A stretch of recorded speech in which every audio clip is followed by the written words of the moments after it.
신명기 1장 26절에서 33절까지 보겠습니다. 신명기 1장 26절부터입니다.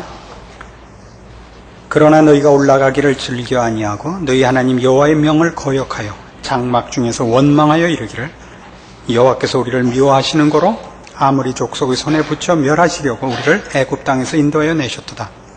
우리가 어디로 갈고 우리의 형제들이 우리로 낙심케 하여 말하기를 그 백성 우리보다 장대하며 그 성읍은 크고 성곽은 하늘에 닿았으며 우리가 또 거기서 아낙 자손을 보았노라 하는도다 하기로 내가 너희에게 말하기를 그들을 무서워 말라 두려워하지 말라.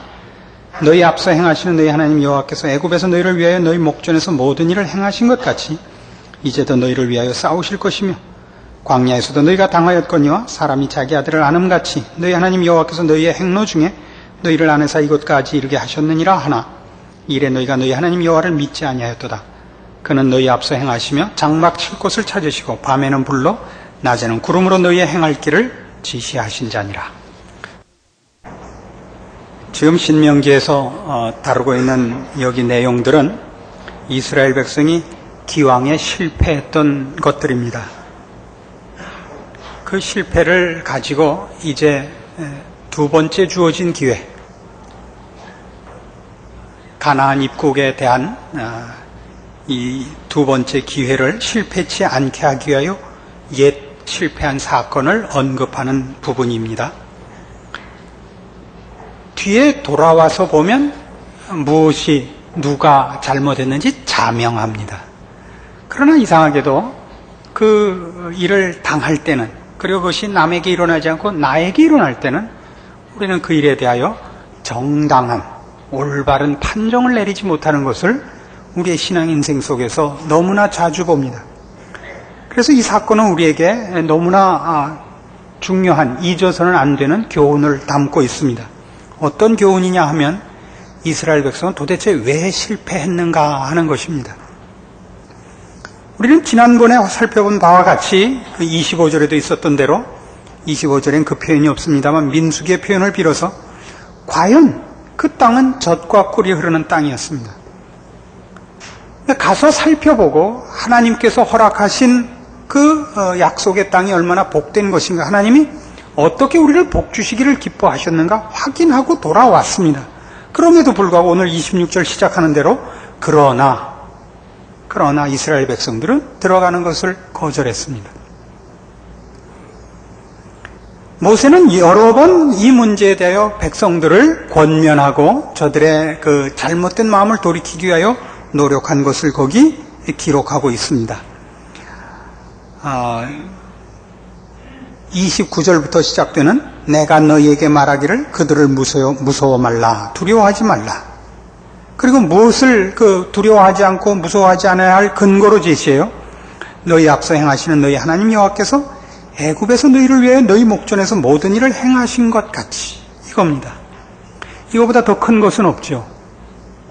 그러니까 구약 전체에서 하나님께서 이스라엘 백성에게 하나님이 신실하심과 자기 백성에 대한 애정, 틀림없는 보호자 되심을 확인시킬 때마다 근거로 삼는 것은 구약에서는 언제나 출애굽 사건입니다. 나는 너희를 종되었던 애굽에서 인도하여 낸 너희 하나님 여호와니라. 그것보다 더 큰 건 없거든요. 왜냐하면 이스라엘 백성이 그 이후에 당하는 어떤 것도 외적의 침입을 당하든 무슨 재난을 당하든 그때 종되었을 때보다 낫거든요. 말하자면 기근이 들고 홍수가 나서 무슨 모든 농사를 망쳤다고 합시다. 그건 내가 가진 것을 망친 거 아닙니까? 여러분 자녀가 없는 부모들이 거기에 대한 속상한 것을 이제 얘기할 때 자녀를 가진 부모들이 가끔 이렇게 위로를 하죠. 아유, 그런 소리 하지 마세요. 없는 게 나아요. 무자식이 상팔자예요. 애가 어떻게 속을 썩이는지 이렇게 나열하면 당신은 속 썩을 거라도 있잖수. 이렇게 얘기를 하면 그다음에 할 말이 없는 거예요. 그렇잖아요? 그 속 썩는 것도 복이다 이거예요. 이스라엘 백성이 그래요. 기근이 있든지 홍수가 있든지 외적이 쳐들어왔든지 이미 자기 기업을 가졌기 때문에 생기는 불행이에요. 그거는 자기 소유가 있어서 생긴 재난이고 그러나 애굽에 있을 때는 그런 고민할 필요 없죠. 그래서 행복해요? 아니죠. 그걸 가질 수 없는 입장에 있었잖아요. 종이었잖아요. 자기 재산, 자기 인생, 자기 소유, 자기 미래가 없던 데서 구원함을 받았는데 그것보다 더 나쁜 조건이 어디 있느냐? 이렇게 하나님은 이스라엘 백성 편을 드는 근거를 제시하는 겁니다. 그러니까 나는 너희를 종되었던 애굽 땅에서 인도하여 낸 너희 하나님 여호와라. 이 말로 무슨 문제, 어떤 난관, 어떤 절망에 있든지 이스라엘 백성은 희망을 가질 수 있게 되는 거예요. 거기서 꺼내신 하나님이 그것보다 나은 지금의 이런 조건 하에 있는 모든 문제에 대해 왜 해결을 해 주시지 않겠는가? 그러나 신약에 오면 이제 이거가 아닙니다. 신약에 오면 구약에서 나는 너희를 종되었던 애굽 땅에서 인도하여 낸 너희 하나님 여호와니라가 아닙니다. 신약에 오면 뭐예요?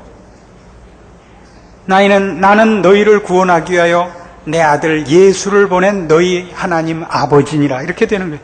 이건 출애굽 사건이 이미 그 내용을 예표하고 있음에도 불구하고 그건 일종의 그림자고 그 아들 예수를 갈보리 십자가에 못 박으셨다는 것으로 어떤 문제에 관한 한이라 그래 안 그러죠? 박동준 목사하고 얘기를 하고 들어왔더니 어순과 뭐 표현이 맞질 않아요. 어떤 문제에 있어서도 걱정할 것이 없고 하나님이 내 편이 아닐지도 모른다는 의심을 할 이유가 없게 되는 거예요. 무엇을 근거로? 갈보리 십자가를 근거로 해서. 지금 모세 이때의 근거는 이거죠. 애굽에서 너희 하나님 여호와가 너희를 위하여 싸우신 것처럼 이제도 싸우실 것이다. 무엇이 걱정이냐? 이것이 가장 중요한 이 대조입니다. 그런데 재미있는 것은 이런 문제에 그러니까 인간이 하나님을 믿느냐 안 믿느냐, 죄를 짓느냐 안 짓느냐 하는 문제에서는 사람은 상식적이지 않고 제정신이지 않다는 것이 오늘 이 내용의 초점입니다. 죄에 관한 한 인간은 본성적으로 무지하며 완악하며 어리석습니다. 이건 정말 얼마나 간단한 문제입니까? 종되었던 애굽에서 꺼내신 하나님, 이 광야길을 안아서 여기까지 오게 하신 하나님, 이 자리는 아닙니다. 가데스 바네아까지 오도록 그들이 만나를 먹고 구름기둥 불기둥의 인도함을 받고 33절 이렇게 되죠. 그는 너희 앞서 행하시며 장막 칠 곳을 찾으시고 밤에는 불로 낮에는 구름으로 너희의 행할 길을 지시하신 자니라. 이래서 그 가데스 바네아까지 와놓고는 거기서 못 가겠다 그러는 겁니다. 못 가겠다고요. 근데 이제 오늘의 초점이에요. 그럼 도대체 왜 이런 말도 안 되는 짓이 일어나고 이스라엘 백성은 이 하나님을 의지하는 일에 실패하는가? 죄인된 본성 때문에 그렇습니다. 인간이 가진 죄성, 그 본성적 죄성은 합리적이지 않고 무슨 이런 판단에 근거한 무슨 객관성과 냉정한 논리를 가지는 것이 아니라 일종의 한 경향인 것입니다. 죄는 한 경향입니다. 죄는 이 부패와 하나님을 반대하는 것으로 쏟아져 내려가는 경사입니다. 그러니까 그걸로 흘러가는 겁니다. 무엇으로 흘러가느냐? 그 죄성이 하나님을 반대하는 데 있어서 하나님이 내 편일 리가 없다 이겁니다. 하나님이 내 편일 리가 없다. 여기는 어떻게 나오냐면요, 27절. 도대체 상상이 안 가는 의심을 해요. 장막 중에서 원망하여 이르기를 여호와께서 우리를 미워하시는 고로 아모리 족속의 손에 붙여 멸하시려고 우리를 애굽 땅에서 인도하여 내셨도다. 그러니까 하나님이 우리를 기어코 이제 죽이려고 아모리 사람 손에 죽이려고 바로를 치고 10가지 재앙 내리고 홍해를 건너고 만나를 먹이고 구름기둥 불기둥으로 인도해서 이제 여기서 만두 속을 만들려고 그런다 이거예요. 이게 말이 돼요? 그렇게 번거롭게 하는 복수를 봤어요? 제일 좋은 벌은 뭐였죠? 만일 하나님의 편을 안 들 거면 내비두면 되는 거였죠. 안 그렇습니까? 여기가 이제 가장 중요한 그 차이가 되는데요. 하여튼 우선 먼저 초점은 이거예요. 하나님이 내 편일 리가 없다. 이것이 어떻게 죄의 본성이냐면 첫 타락에서부터 시작된 죄의 한 경향입니다. 사탄이 와서 아담과 하와를 유혹할 때, 먼저 하와를 유혹할 때 한 말이 뭐예요?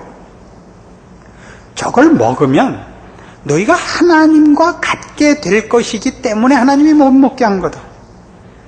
그러니까 하나님은 인간에 대해서 공평하시지 않은 분, 자신의 유익과 명예와 지위를 위하여 우리에게 최종적인 어떤 혜택은 안 주시려고 하는 분, 이렇게 되어 있는 겁니다. 그래서 이거는 우리 신앙생활 속에 언제나 나오는 거예요. 여러분이 신앙생활의 현장에서 어려움을 당하면 맨 처음 무슨 생각을 해요? 왜 이런 일이 생겼을까? 내가 뭘 잘못했을까? 어떻게 이걸 넘어갈까? 이 생각을 해요.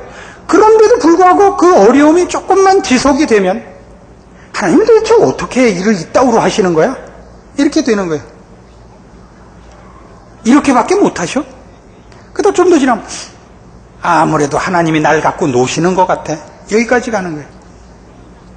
그 기도도 말이죠. 많은 부분에서 우리의 기도가 뭐냐? 그냥 뭐예요? 이리가 와요 이거예요. 아이고 하나님 홍수가 나요. 그건 누가 한 소리죠? 늑대가 옵니다는 거짓말하는 소년의 얘기지만 아이고 홍수가 나요는 누가 한 얘기예요? 제자들이 갈릴리 바다에서 한 얘기 아니에요. 파도가 쳐서 우리가 죽게 됐습니다. 너희가 나와 함께 있는 것이 뭐가 걱정이냐? 이게 꾸중이었습니다. 우리 모든 신앙의 최고의 문제가 뭐냐 그러면 이 죄의 본성을 다스리지 못하는 겁니다. 그 죄의 본성이 뭐라고요? 하나님이 내 편이냐 아니냐 하는 문제에 섰을 때 언제나 하나님이 내 편일 리가 없다고 의심하는 겁니다. 그래서 이런 걸 생각해야 돼요. 다니엘의 세 친구가 느부갓네살 왕에게 만든 우상에게 절하라 그럴 때 거부하고 이제 풀무불에 들어갈 때 하나님이 우리를 이 극렬한 풀무불에서 구하실 것이고 그리 아니하실지라도 우리는 왕에게 절하지 않겠습니다. 이 그리 아니하실지라도 이렇게 말을 하면 말이죠. 우리는 그걸 어떤 식으로 이해를 하고냐? 장렬한 무슨 대사로 갖고 있어요. 그러니까 내게 능력 주시는 자 안에서 내가 모든 것을 할 수 있느니라 무슨 셰익스피어의 연극의 대사를 외우는 것 같이 그 말을 하는 것으로 이미 너무 뿌듯하고 장렬해요. 그렇게 살지를 않고 그 발언만 장렬해요. 그리고 대외적인 발언을 해놓고 돌아와서는 아니 하나님이 이럴 수가 있습니까? 판매 이렇게 보챈단 말이에요. 그렇게 멋지게 이렇게 무슨 무게를 싣고 발언하고 얼굴에 힘주는 대사가 아니라 그렇게 살아야 되는 거고 그렇게 기준을 삼아서 흔들리지 말아야 할 우리의 근거여야 되는 것이에요. 그게 안 되는 겁니다. 조금만 어려운 일이 생기면 하나님은 우리 편이 아닌가 보다. 언제나 이 생각하느라고 바쁜 겁니다. 근데 이런 생각을 하면 묘하게도 그 생각을 지지하는 증거들이 많이 생긴다는 것입니다. 참 재밌어요. 28절 보시면 하나님이 우리를 죽이려고 아모리 사람들한테 몰고 왔다. 이렇게 한번 의심을 하고 나자 우리가 어디로 갈고 우리의 형제들이 우리로 낙심케 하여 말하기를 그 백성은 우리보다 장대하며 그 성읍은 크고 성곽은 하늘에 닿았으며 우리가 또 거기서 아낙 자손을 보았노라. 한번 의심을 하니까 의심할 만한 것들이 너무 세상에 많은 거예요. 왜 그렇죠? 하나님이 우리를 편드시고 우리를 지키시는 것들은 세상에 있는 것들이 아닙니다. 믿음은 뭐예요? 보이지 않는 것의 증거입니다. 그렇지 않습니까? 보이지 않는 손길입니다. 그러나 보이는 것이 보이지 않는 것보다 더 센 것도 아닙니다. 보이는 것으로만 역사와 세상이 좌우되는 것 아닙니다. 근데 한번 하나님은 우리 편이 아닌가 봐. 하나님은 아무래도 이번 일에는 좀 어디 출장 가셨나 봐. 이런 의심을 하자마자 세상의 모든 조건들이 다 우리의 신앙을 방해하고 거부하고 부정하는 것들인 것이 부각되더라 말입니다. 그 다음엔 담대함을 얻고 원망을 하기 시작을 하는 것입니다.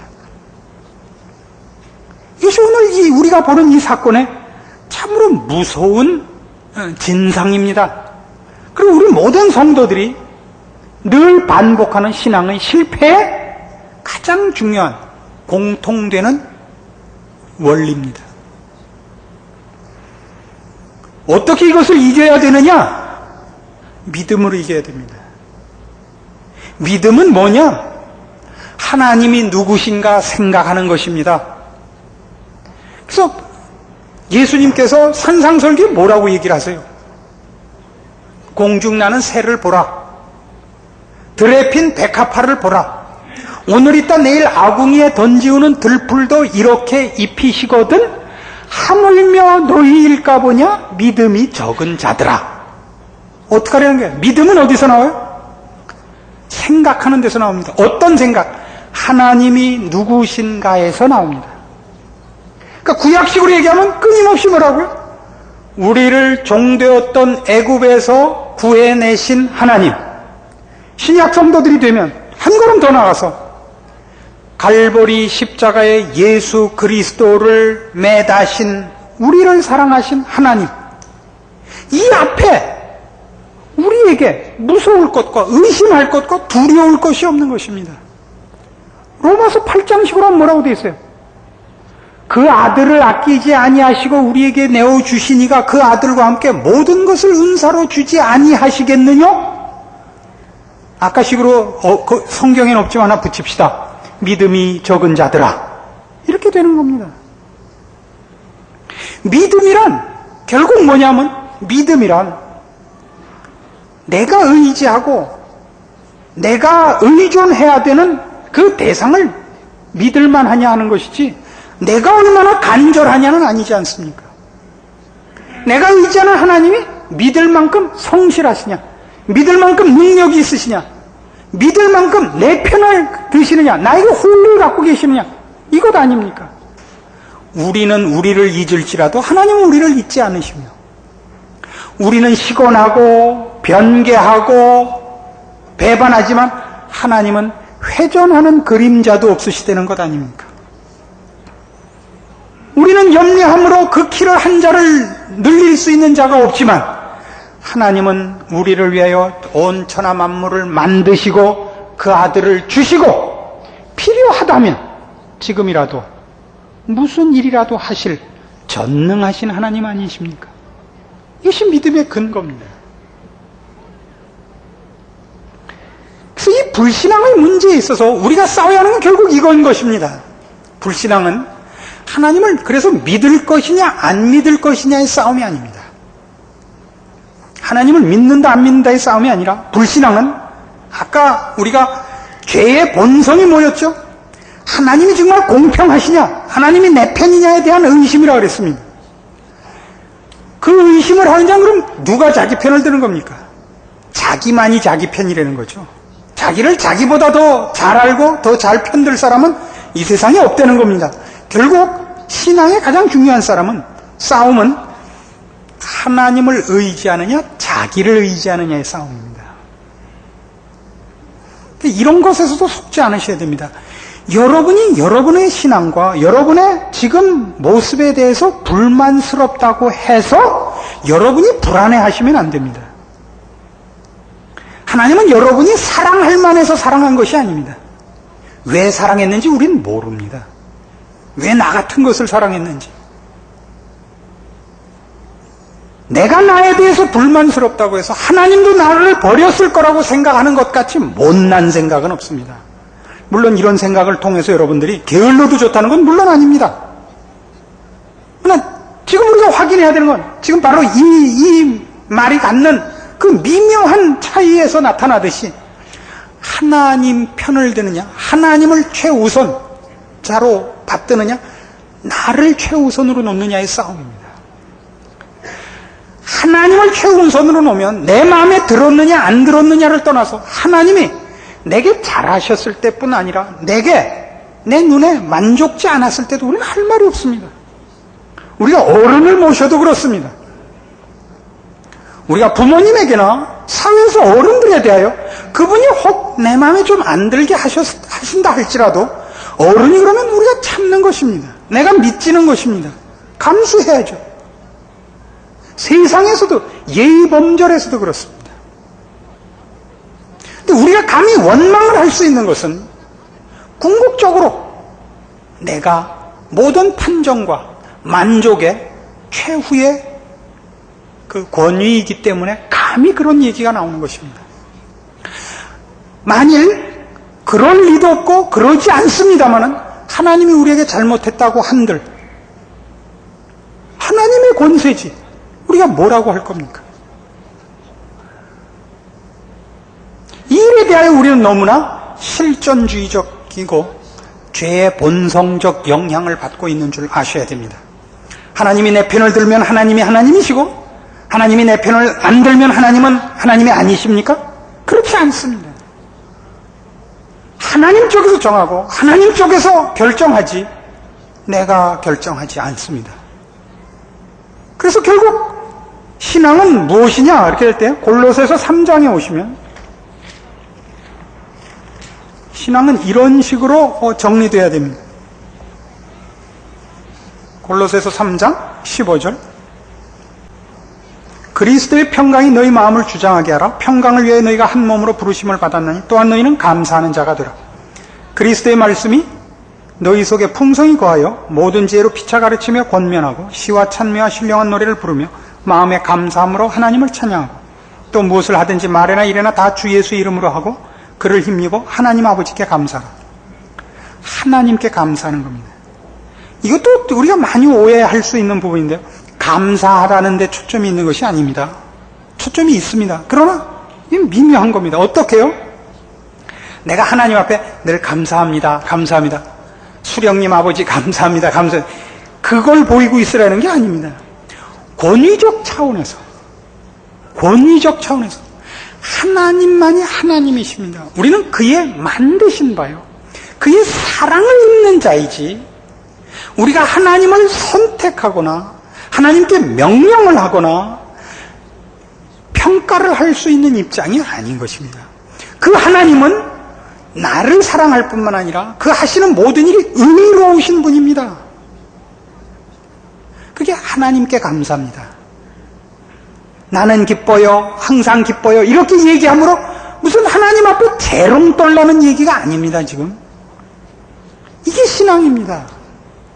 그러니까 모든 신앙이 하나님께 감사로 나오느냐 하면 하나님의 통치권과 그 통치하심의 의로우심과 신실하심에 대한 항복, 이것이 신앙입니다.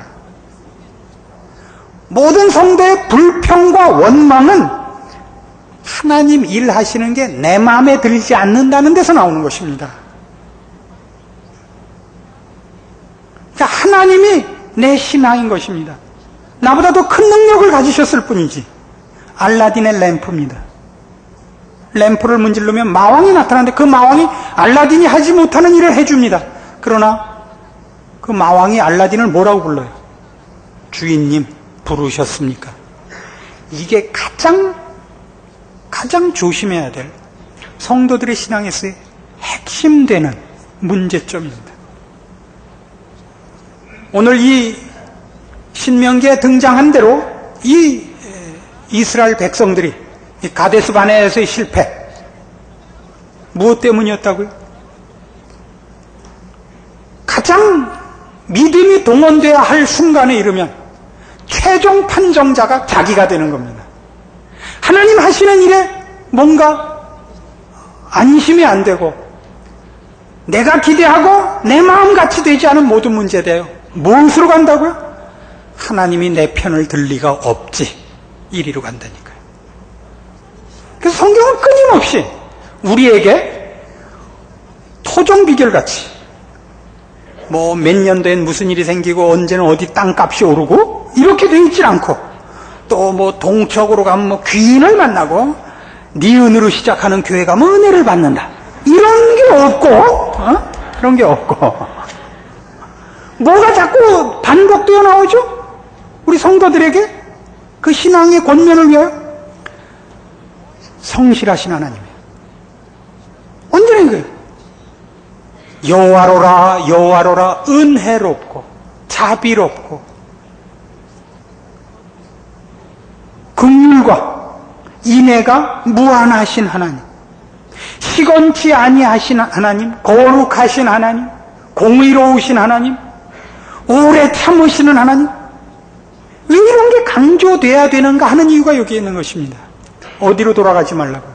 하나님을 의심하는 우리의 죄의 본성에 빠지지 말라고요. 결국 나는 나 혼자야, 이리 가지 말라고요. 그는 우리를 위하여 그 아들 예수 그리스도를 이 땅에 보내사 십자가에 못 박아 죽이시도록 우리 편을 드신 우리 하나님입니다.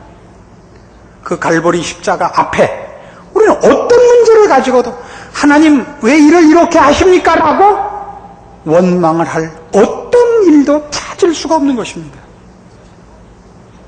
우리는 감사밖에 할 수 없습니다.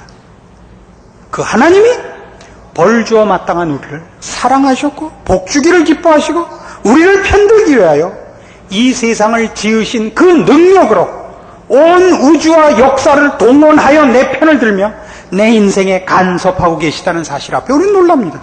실제로 우리는 이스라엘 백성과 조금도 차이 없이 지금도 종되었던 집에서 하나님의 크신 능력으로 구원함을 얻고 죄에서 해방되고 이 광야길을 하나님이 먹이시는 기적의 양식으로 만나로 메추라기로 먹고 오며 그의 품에 안겨 여기까지 왔으며 매일매일의 삶의 길을 구름기둥과 불기둥으로 보호함받고 있는 것 사실 아닙니까? 아니죠. 더 크죠. 지금 우리는 성령님이 우리 안에 함께 하시고 우리를 하나님께서 눈동자같이 지키시고 우리 머리카락까지 다스리고 계시고 털끝 하나 건드리지 못하도록 하나님이 지키십니다. 볼지어다 세상 끝날까지 내가 너희와 항상 함께 있으리라. 그대로입니다. 초대교회 성도들을 핍박한 당시 회심하기 전에 사울에게 주님이 나타나셔서 뭐라고 꾸짖으셨습니까? 사울아 사울아 네가 어찌하여 내 자녀들을 핍박하느냐? 아니고 네가 어찌하여 나를 핍박하느냐? 기억해야 되지 않습니까? 성도들의 신앙은 감사와 비례한다는 말이 있습니다. 감사를 구호를 외치듯 노래를 부르듯 하자는 것이 아니라 하나님의 통치와 그 보호와 그 사랑 속에 있는 우리의 현실을 아는 것, 그것이 감사를 유발시키는 것입니다. 그것이 여러분의 마음에 평강을 줄 것이요 이 세상에서 여러분을 승리케 하실 것입니다. 기도하십시다. 하나님 아버지의 은혜를 감사합니다. 우리 하나님께서 우리를 편드시고 우리와 함께 하시며 그 편펄로 지키십니다. 누가 우리를 대적하겠습니까? 그 아들을 아끼지 아니하시고 우리에게 주신 우리 하나님께서 그 아들과 함께 모든 것을 주실 것은 자명합니다. 믿음의 눈을 뜨게 하시고 주의 복주심 안에 강건히 서서 주를 의지하여 승리하는 저희들 되게 하시고 매일의 삶 속에 우리를 지키시는 하나님의 손길과 우리와 동행하시는 하나님의 발걸음을 보고 믿음의 승리로 열매 맺고 승리하고 찬송하고 감사하는 저희들 되게 하시옵소서. 예수님의 이름으로 기도합니다. 아멘.